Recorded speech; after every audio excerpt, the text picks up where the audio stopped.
दोस्तों, welcome my YouTube channel S2 aspirant. आज मैं जो कहानी बताने जा रही हूँ वो है मेरा दुश्मन।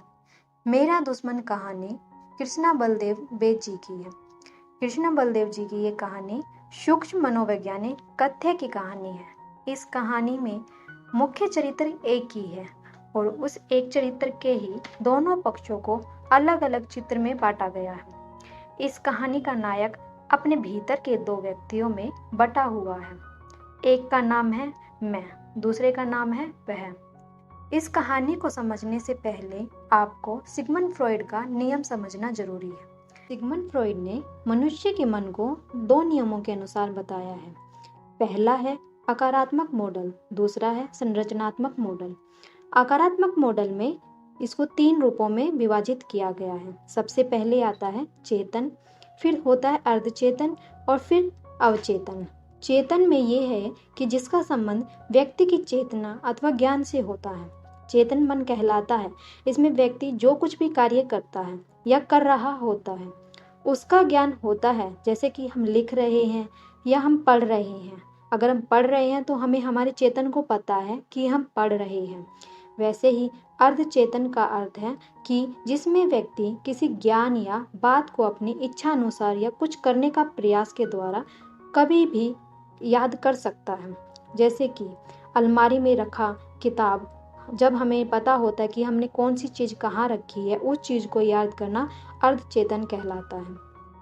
तीसरा है अवचेतन। अवचेतन मन का वह भाग है जो चेतन से होता है, अर्थात चेतन से परे होता है। मतलब कि जो व्यक्ति है, बहुत से विचार, इच्छाएं, संवेग आदि आते हैं, उनके ये सब इच्छाएं मन में दबी रहती है और व्यक्ति अपने इन्हीं इच्छा अनुसार अपने विचारों को, अपने ज्ञान को चेतना में नहीं ला सकता और इन्हीं को अचेतन मन का भाग बोला जाता है। इसी प्रकार सिगमंड फ्रॉइड ने संरचनात्मक पार्ट को भी तीन भागों में बांटा है, इड, ईगो और सुपर ईगो। इड का अर्थ है कि मनुष्य के जन्म के साथ जो इच्छाएं उत्पन्न होती है उसी को हम इड कहते हैं। जो व्यक्तियों में इच्छाएं होती है वो इड या लिबिडो कहलाती है और ये जो तत्कालिक संतुष्टि के लिए उठती है और इसी के साथ ही समाप्त भी हो जाती है। उसके बाद आता है ईगो। ईगो फ्रॉइड के लिए स्वचेतन की तरह है, जिसे उसने मानव के व्यवहार का द्वितीयक नियामक बताया है। यह इड का संगठित भाग है और इसका विकास अपेक्षाकृत देर से होता है। मतलब कि ये जो अहम है, वास्तविकता से संबंध रखता है ईगो, और व्यक्ति को वास्तविक परिस्थितियों के साथ सामंजस्य स्थापित करने के लिए प्रेरित करता है। जो हम हैं, हमारे समाज में हमें किस प्रकार ढलना है, उस चीज़ को लेके हम ईगो के साथ चलते हैं। तीसरा है सुपर ईगो। सुपर ईगो का अर्थ होता है कि हमारे नैतिक मूल्य, हमारे संस्कार क्या है, हमें क्या वैल्यू मिली है, हमें जैसे बड़ों का आदर करना चाहिए, ये हमारी सुपर ईगो में आता है और जो मनुष्य करना चाहता है। कहानी में नायक के इड और ईगो के बीच द्वंद्व को दिखाया गया है। अगर आपको ईगो और सुपर ईगो के बीच द्वंद्व को देखना है तो आपको अज्ञेय या फिर ब्रह्म राक्षस जैसी कहानियों को पढ़ना होगा। आइए बात करते हैं अब इस कहानी की। इस कहानी में नायक के दो पक्षों को दिखाया गया है। एक का नाम है मैं और दूसरे का नाम है वह। मैं नायक का वह रूप है जो वर्तमान में पारिवारिक व सामाजिक जीवन जी रहा है, जिसके पास वे सारी सुख सुविधाएं हैं जो किसी समाज में रहने वाले मनुष्य के पास होनी चाहिए। जबकि वह इसी व्यक्ति का दूसरा पक्ष है जो इन सामाजिक बंधनों में घुटन महसूस करता है और वह चाहता है कि सामाजिक ढांचे से विद्रोह कर दे और इन बंधनों से मुक्त हो जाए। नायक की एक पत्नी है जिसका नाम है माला। माला एक प्रभावशाली व्यक्तित्व की नारी है। नायक के मैं पक्ष की इस बात से शिकायत है कि वह इतनी प्रभावशाली कैसे हो सकती है, क्योंकि वह नायक को कंट्रोल करके रखती है। नायक कॉलेज के दिनों में जिस तरह स्वतंत्र जीवन जीता था, वह अब उसके अवचेतन मन में बैठ गया है। वह रोज अपने भीतर ही संघर्ष करता है और सोचता है कि मैं पारिवारिक ढांचे में रहूं या ना रहूं, या इसे तोड़कर कहीं निकल जाऊं। कहानी में दिखाया गया है कि उसका अवचेतन मन एक बार उस पे इतना हावी हो जाता है कि वह विद्रोह कर तक बैठता है। आइए शुरू करते हैं अब इस कहानी की। इस समय दूसरे कमरे में बेहोश पड़ा था। आज मैंने उसकी शराब में कोई चीज मिला दी कि खाली शराब वह शरबत की तरह गट गट पी जाता है और उस पर कोई असर भी नहीं होता। आंखों में लाल डोरे झूलने लगते हैं, माथे की सिकन पसीने में भीगकर दमक उठती है, होठों का जहर और उजागर हो जाता है, बस होशो हवस बस्तूर हो जाते हैं। हैरान हूं कि यह तरकीब मुझे पहले क्यों नहीं सूझी। शायद सूझी भी हो और मैंने कुछ सोचकर इसे दबा दिया हो। मैं हमेशा कुछ न कुछ सोचकर कई बातों को दबा देता हूँ। आज भी मुझे अंदेशा तो था कि वह पहले ही घूंट में जायका पहचान कर मेरी चोरी पकड़ लेगा, लेकिन गिलास खत्म होते होते उसकी आंखें झूल गई और मेरा हौसला बढ़ गया। जी में आया कि उसी क्षण उसकी गर्दन मरोड़ दूं, लेकिन फिर नतीजे की कल्पना से दिल दहल कर रह गया। मैं समझता हूँ कि हर बुज़दिल आदमी की कल्पना बहुत तेज होती है और हमेशा उसे खतरे से बचा लेती है। फिर भी हिम्मत बांधकर मैंने एक बार सीधे उसकी ओर देखा। इतना भी क्या कम है कि साधारण हालात में मेरी निगाहें सहमी हुई सी उसके सामने इधर उधर फड़फड़ाती रही। साधारण हालात में मेरी स्थिति उसके सामने बहुत असाधारण सी है। खैर, अब उसकी आंखें बंद हो चुकी हैं और सिर झूल रहा है। एक और लुढ़क कर गिर जाने से पहले उसकी बाहें दो लदी हुई टहनियों की सुस्त सी उड़ान के साथ मेरी ओर उठ खड़ी हुई। उसे इस तरह लाचार देखकर भ्रम हुआ कि अब तो मर चुका है वह, लेकिन मैं जानता हूँ कि वह मुझी है। किसी भी क्षण उछल कर खड़ा हो सकता है। होश संभालने पर वह कुछ कहेगा नहीं, उसकी ताकत उसकी खामोशी में है। बातें वह उस जमाने की बहुत कम किया करता है, लेकिन अब तो जैसे बिल्कुल गूंगा हो गया हो। उसकी गूंगी अवहेलना की कल्पना मात्र से मुझे दहशत हो रही है। कहा ना कि मैं एक बुज़दिल आदमी हूँ। वैसे मैं न जाने कैसे समझ बैठा कि इतने अरसों की अलहदगी के बाद अब मैं उसके आतंक से पूरी तरह आज़ाद हूँ। इस खुशफहमी में शायद उस रोज उसे मैं अपने साथ ले आया। शायद मन में कहीं पर रोब गांठने, उसे नीचा दिखाने की दुराशा थी। हो सकता है मैंने सोचा हो कि मेरी जीती जागती खूबसूरत बीवी, चहकते तंदुरुस्त बच्चे और आरास्ता परास्ता आलिशान कोठी को देखकर खुद ही मैदान छोड़कर भाग जाएगा और हमेशा के लिए मुझसे उससे निजात मिल जाएगी। शायद मैं उस पर यह साबित कर दिखाना चाहता था कि उससे पीछा छुड़ा लेने के बाद किस खुशगवार हद तक मैंने अपनी जिंदगी को संवार लिया है। लेकिन यह सब तो लंगड़े बहाने हैं। हकीकत तो शायद यह है कि उस रोज मैं उसे अपने साथ नहीं लाया, बल्कि वह खुद ही मेरे साथ चला आया था। जैसे मैं उसे नहीं, बल्कि वह मुझे नीचा दिखाना चाहता हो। जाहिर है कि उस समय तक बारीक बात मेरी समझ में नहीं आई। मौके पर ठीक बात मैं कभी समझ भी तो नहीं पाता। यही तो मुसीबत है। वैसे मुसीबतें तो और भी बहुत हैं, लेकिन उन सब का जिक्र यहाँ करना बेकार होगा। खैर, माला के सामने उस रोज मैंने किसी किस्म की कोई लंगड़ी सफाई पेश करने की कोशिश की थी और उस पर कोई असर भी नहीं हुआ। वह उसे देखते ही बिफर उठी। सबसे पहले अपनी बेवकूफ़ी और सारी स्थिति का एहसास शायद मुझे उसी क्षण हुआ। मुझे उस कमबख्त को वहीं घर से दूर उस सड़क के किनारे किसी न किसी तरह निपट लेना चाहिए था, मगर उसने अपनी सहमी हुई खामोशी को तोड़कर मैंने अपनी तमाम मजबूरियां उसके सामने रख दी। माला का एक खाका सा खींच दिया होता, साफ साफ उसे कह दिया होता, देखो गुरु, मुझ पर दया करो और मेरा पीछा छोड़ो। दो शायद वही हम किसी समझौते पर पहुंच जाते, और नहीं तो वह मुझे कुछ और मोहलत दे देता। छूटते ही दो मोर्चों के एक साथ संभलने की दिक्कत तो ना पेश आती। कुछ भी हो, मुझे उसे अपने साथ घर नहीं लाना था। लेकिन अब यह सारी समझदारी बेकार थी। माला और वह एक दूसरे को यूं घूर रहे थे जैसे दो पुराने और जानी दुश्मन हो गए। एक क्षण के लिए मैं यह सोचकर आश्वस्त भी हुआ कि माला सारी स्थिति खुद संभाल लेगी, और फिर दूसरे ही क्षण में माला की लानत मलानत की कल्पना पर सहम गया। बात को मजाक में घोल देने की कोशिश मैंने मन में एक खास गिलगिले लहजे में जो मेरे पास ऐसे नाजुक मौके के लिए सुरक्षित रहता था। कहा था ना डार्लिंग, जरा रास्ता तो छोड़ो कि हम बहुत लंबा सैर से लौटे हैं, जरा बैठ जाओ, सजा तो दे ही देना। वह रास्ते से तो हट गई, लेकिन उसके तनाव में कोई कमी नहीं हुई और न ही उसने मुझे बैठने दिया। साथ ही उस मुर्दार ने मेरी तरफ यूं देखा जैसे कह रहा हो, तुम तो वाकई इस औरत के गुलाम बनकर रह गए हो। और खुद मैं उन दोनों की तरफ यूं देख रहा था जैसे एक ही नज़र बचाकर दूसरे से कोई साजिश संबंध पैदा कर लेने की ख्वाहिश हो। फिर माला ने मौका पाते ही मुझे अलग ले जाकर डांटना डपाटना शुरू कर दिया। मैं पूछती हूँ कि यह तुम किस आवारागर्द को पकड़कर साथ ले आए हो? जरूर कोई तुम्हारा पुराना दोस्त होगा, है ना? इतने बरस शादी को हो चले, लेकिन तुम अभी तक वैसे के वैसे हो। मेरे बच्चे इसे देखेंगे तो क्या सोचेंगे? पड़ोसी क्या सोचेंगे? अब कुछ बोलोगे? मैं हैरान था कि क्या बोलूं। माला के सामने बोलना कम, ज्यादा समय तोलने में ही बीत जाता था। उसका मिजाज और बिगड़ जाता था। उसका गुस्सा बजा था। उसका गुस्सा हमेशा बजा ही तो होता है। हमारी कामयाब शादी की बुनियाद उसी पर तो कायम है।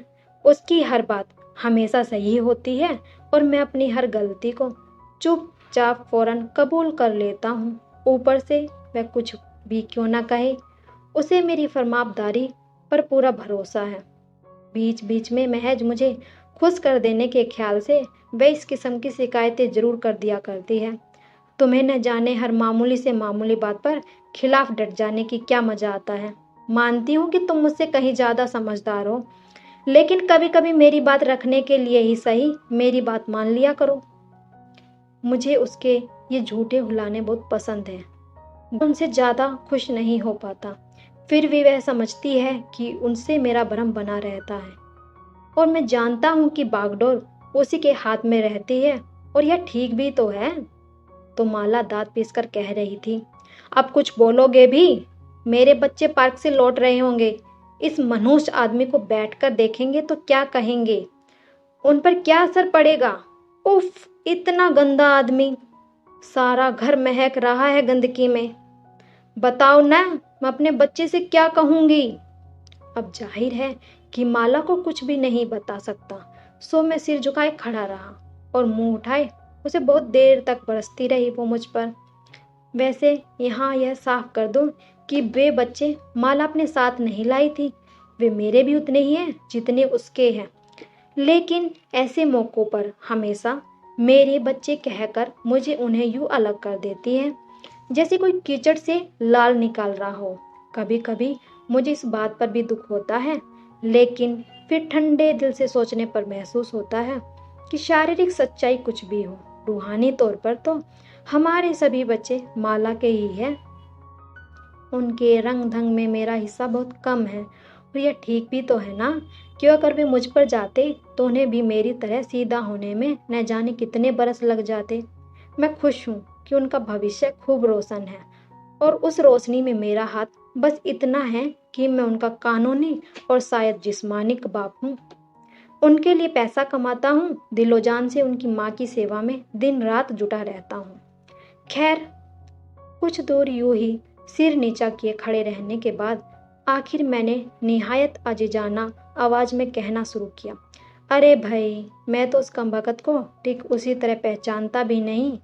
उससे दोस्ती का तो सवाल ही पैदा नहीं होता। अब अगर रास्ते में कोई आदमी मिल जाए तो न जाने मेरे फिक्रे का अंत क्यों कर होता है, शायद होता भी है कि नहीं। लेकिन माला ने बीच में ही पाँव पटक कर कह दिया, झूठ, सरासर झूठ।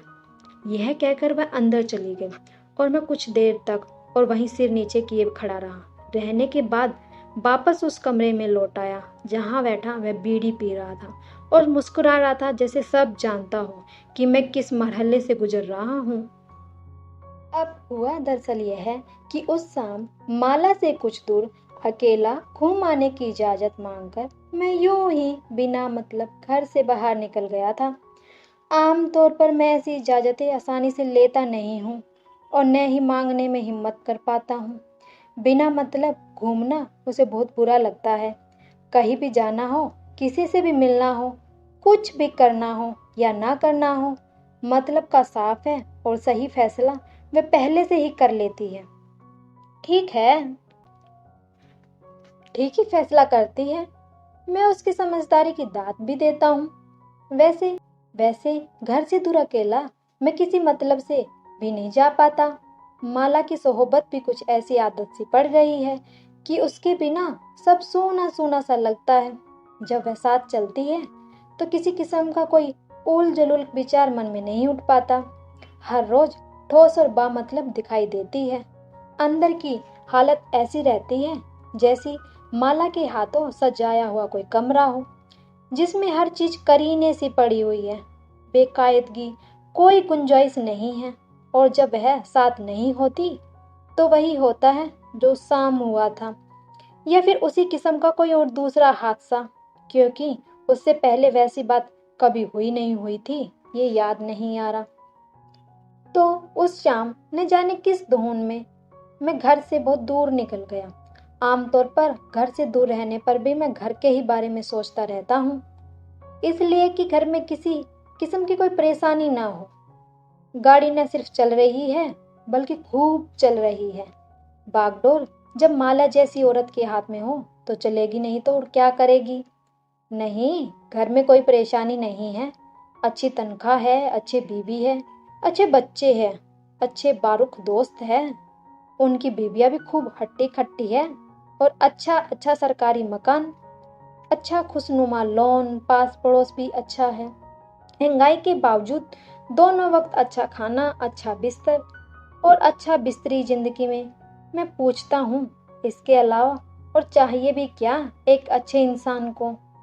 फिर भी अकेला होने पर घरेलू मामलों को बार बार पलट पलट कर देखने से सूरत देखकर मिलता होगा।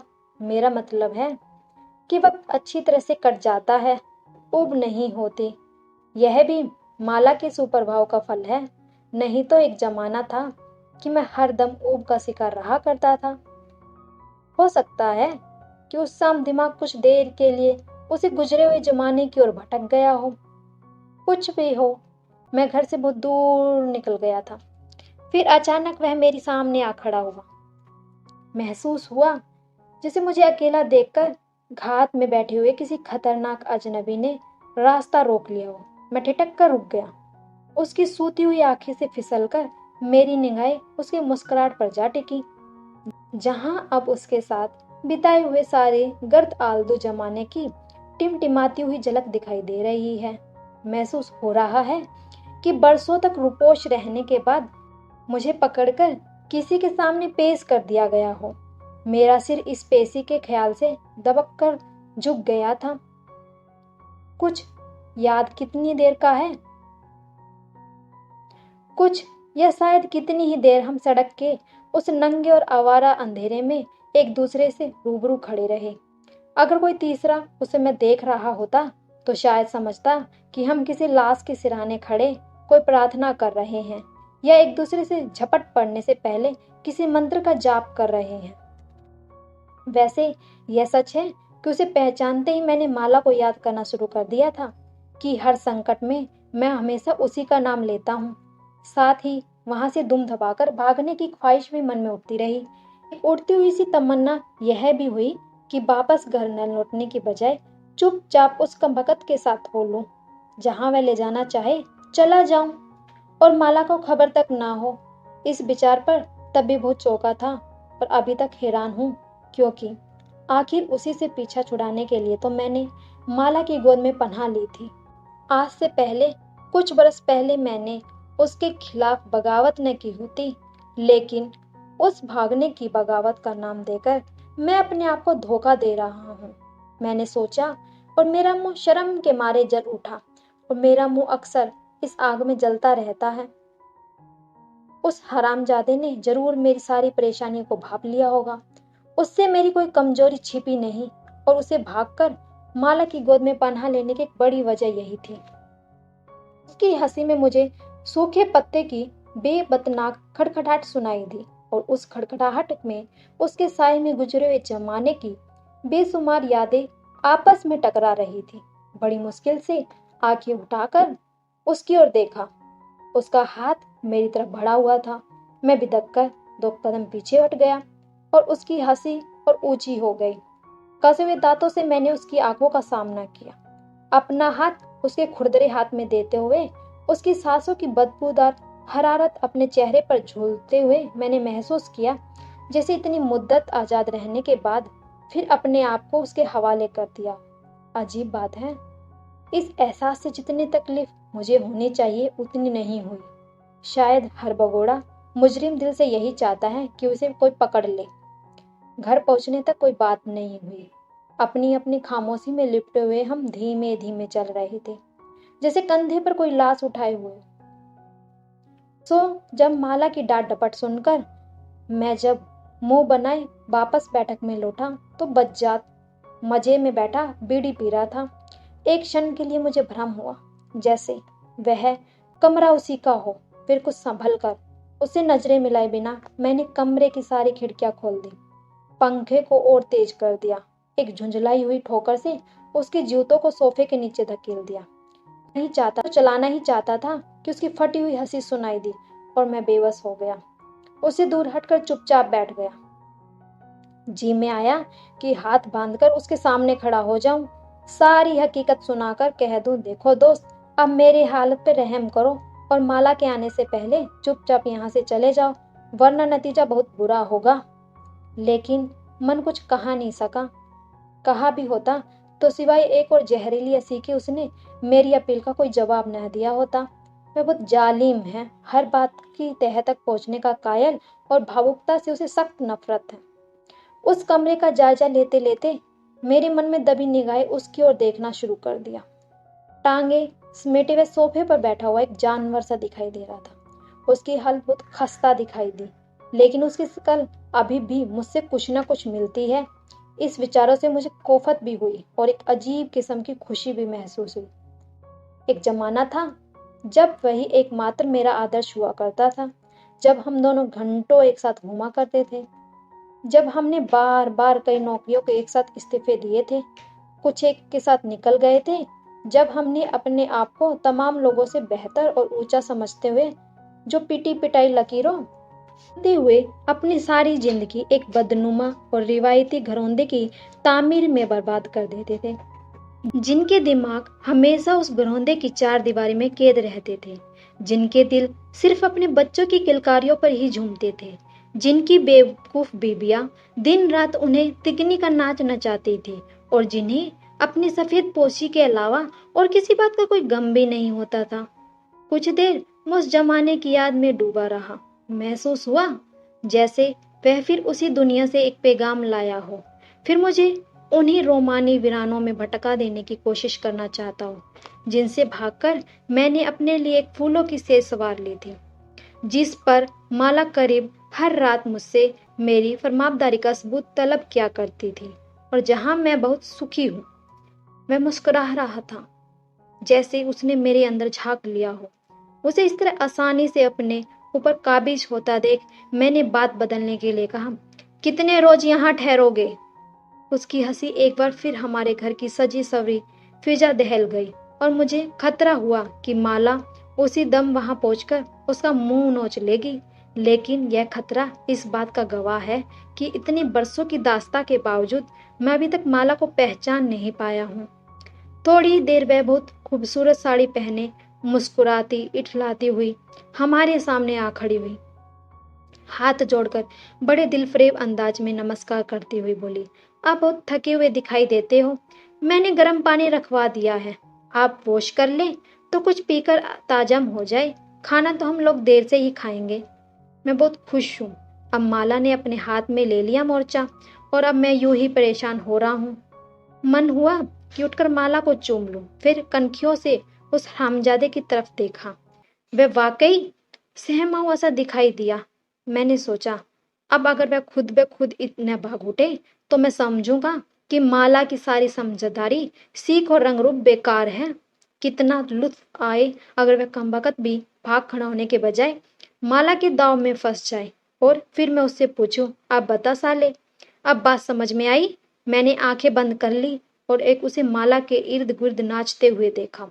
उस पर फिदा होते हुए देखा, उसके साथ माला को हंसते हुए देखा। एक अजीब राहत का महसूस हुआ। आंखें खोली तो वह गुसल खाने में जा चुका था और माला झुकी सोफे को ठीक कर रही थी। मैंने उसकी आंखों में आंखें डालकर मुस्कुराने की कोशिश की, लेकिन फिर उसकी तनकी हुई सूरत घबराकर नजर झुका ली। जाहिर है कि उसने भी मुझे माफ नहीं किया। नहाकर वह बाहर निकला तो उसने मेरे कपड़े पहने हुए थे। इस बीच माला ने बियर निकाल ली और उसका गिलास भरते हुए पूछ रही थी, आप खाने में मिर्च कम लेते हैं या ज्यादा? मैंने बहुत मुश्किल से हंसी पर काबू पाया। उसे खाना कब मिलता होगा, मैं सोच रहा था, और माला होशियारी को खुश हो रही थी। कुछ देर हम बैठे पीते रहे। माला उसे घुल मिल कर बातें करती रही, उससे छोटे छोटे सवाल पूछती रही। आपको यह सैर कैसे लगा? बियर ठंडी तो है ना? आप अपना सामान कहाँ छोड़ आए हैं? और वह बगले झांकता रहा। हमारे बच्चों ने आकर अपने अंकल को ग्रीट किया, बारी बारी उसके घुटनों पर बैठकर अपना नाम वगैरह बताया, एक दो गाने भी गाए और फिर गुड नाइट बोलकर अपने कमरे में चले गए।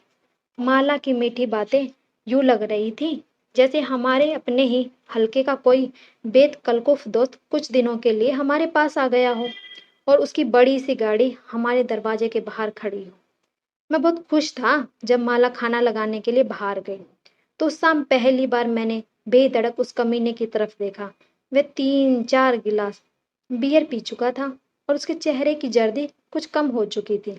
उसकी मुस्कुराहट में माला के बाहर जाते ही फिर वही जहर और चैलेंज आ गया मेरे लिए, और मुझे महसूस हुआ जैसे वह मुझसे कह रहा हो, बीबी तुम्हारी मुझे पसंद है, लेकिन बेटे उसे खबरदार कर दो, मैं इतना पिलपिला भी नहीं जितना वो मुझे समझती है।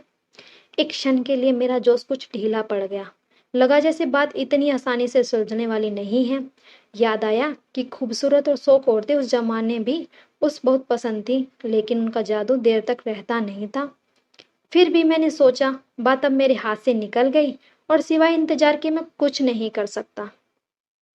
खाना उस रोज उम्दा बना था। खाने के बाद माला खुद उसके कमरे तक छोड़ने गई, लेकिन उस रात मेरे साथ कोई बात नहीं हुई।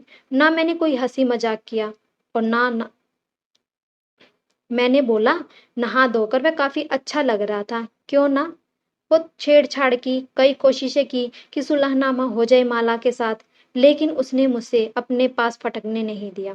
नींद उसी रात मुझे नहीं आई, फिर भी अंदर से मुझे इत्मीनान था कि किसी न किसी तरह माला दूसरे रोज उसे भगा सकने में जरूर कामयाब होगी। लेकिन मेरा अंदाजा गलत निकला। मान लो कि माला बहुत चालाक है, बहुत समझदार है, बहुत मनमोहनी भी है, लेकिन उसके ऊपर और उसकी ठिठाई पर और उस माला के बीच में कोई मुकाबला ही नहीं। 3 दिन तक माला उसकी खातिर तवाजो करती रही। मेरे कपड़ों में अब वह बिल्कुल मुझ जैसा हो गया और नजर यूं आता जैसे माला के दो पति हो। मैं तो सुबह सवेरे गाड़ी लेकर दफ्तर को निकल जाता। पीछे उन दिनों मैं न जाने क्यों बातें होती, लेकिन जब कभी उसे मौका मिलता वह मुझे अंदर ले जाकर डांटने लगती। अब यह मुर्दार कहाँ से आ गया, कब जाएगा? जब तक किया घर में है, हम किसी को न तो बुला सकते हैं न किसी के घर जा सकते हैं। मेरे बच्चे कहते हैं इसे बात करने की तमीज नहीं। आखिर चाहता क्या है ये हमसे? मैं उसे क्या बताता कि वह क्या चाहता है? कभी कहता थोड़ा सब्र करो, अब जाने खुद ही चला जाए। कभी कहता क्या बताऊं, मैं तो खुद शर्मिंदा हूँ। कभी कहता तुमने खुद ही तो उसे सिर पर चढ़ा लिया है, अगर तुम्हारा बर्ताव रूखा होता तो अब तक। इतना कहकर रुक गया। माला ने अपना बर्ताव तो नहीं बदला, लेकिन चौथे रोज अपने बच्चों सहित घर छोड़कर अपने भाई के यहाँ चली गई। मैंने बहुत रोका, लेकिन वह नहीं मानी। उस रोज वह कमबख्त बहुत हंसा और जोर जोर से बार बार हंसा। आज माला को गए 5 रोज हो गए। मैंने दफ्तर जाना छोड़ दिया। वह फिर अपने असली रंग में आ गया। मेरे कपड़े उतार कर उसे फिर अपना वह मैला सा कुर्ता पजामा पहन लिया। कहता कुछ नहीं, लेकिन मैं जानता हूँ कि वह क्या कहता है और क्या चाहता है। मौका फिर हाथ नहीं आया, वह चली गई। बेहतर यही है उसके लौटने से पहले तुम भी यहाँ से भाग चलो। उसकी चिंता मत करो, वह अपना इंतजाम खुद कर लेगी। और आज आखिरी मुझे छोड़ देने के लिए बेहोश कर देने में कामयाब हो गया। अब मेरे सामने 2 रास्ते हैं। एक यह है कि होश आने से पहले मुझे जान से मार डालो, और दूसरा यह कि अपनी जरूरी सामान बांधकर तैयार हो जाऊं और ज्यों उसे होश आए हम दोनों फिर उसी रास्ते पर चल दें जिससे भागकर कुछ वर्ष पहले मैंने माला की गोद में पनाह ली थी। अगर माला इस समय यहाँ होती तो एक तीसरा रास्ता भी निकाल लेती, लेकिन वह तो है ही नहीं और मैं नहीं जानता कि मैं क्या करूँगा। आपको ये कहानी अच्छी लगी हो तो मेरे चैनल को सब्सक्राइब करें, कमेंट करें, लाइक करें। Thank you.